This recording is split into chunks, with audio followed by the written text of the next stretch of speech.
বাংলাদেশে যুব সমাজকে সাংস্কৃতিক ভাবে বিধর্মী বানাবার জন্য চালু করেছে পহেলা বৈশাখের মতো বেহায়াপনা, চালু করেছে 31st নাইট, চালু করেছে ভ্যালেন্টাইন্স ডে, চালু করেছে নারী পুরুষের সমান অধিকার।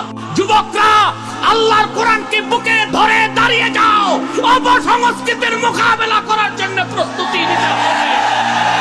তোমাদেরকে আজ আমি ওয়াদা করাচ্ছি, ওয়াদা করতে হবে তোমাদের। আমি বলবো, তোমরা বলবা না।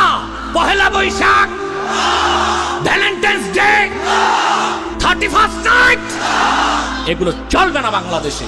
মসজিদগুলো খোলা রাখুন, মাদ্রাসা খুলে দেন, মাহফিলের অনুমতি দিয়ে দেন, সিনেমা হলগুলো বন্ধ করে দেন, নাইট ক্লাব বন্ধ করে দাও, স্টেডিয়ামে খেলা বন্ধ করে দাও, শপিং মল বন্ধ করে দাও।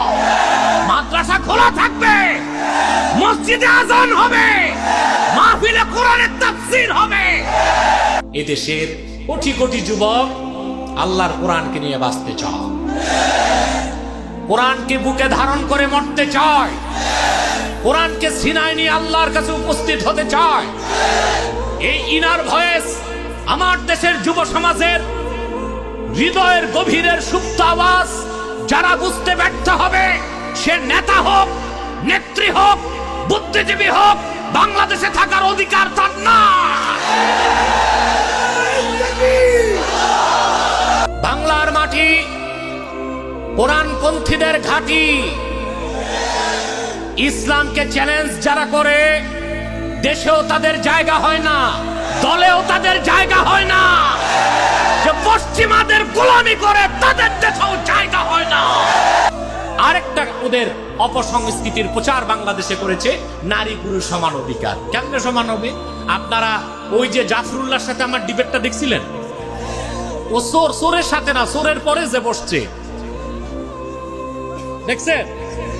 হ্যাঁ, ওখানে প্রায় 2.5 ঘন্টার ডিবেটে ভদ্রলোক পরাজয় বরণ করে নিয়েছে। আমি সেখানে যথেষ্ট সায়েন্টিফিক থিসিস উপস্থাপন করেছি। সৃষ্টিগতভাবেই তো আল্লাহ তাআলা পুরুষ আর নারীর মধ্যে 25টা পার্থক্য রাখছেন, ফিজিক্যাল, সাইকোলজিক্যাল, সায়েন্টিফিক। অতএব তুমি কেমনা নারী পুরুষ সমান করবা? নারী পুরুষের অধিকার সমান হইতে পারে?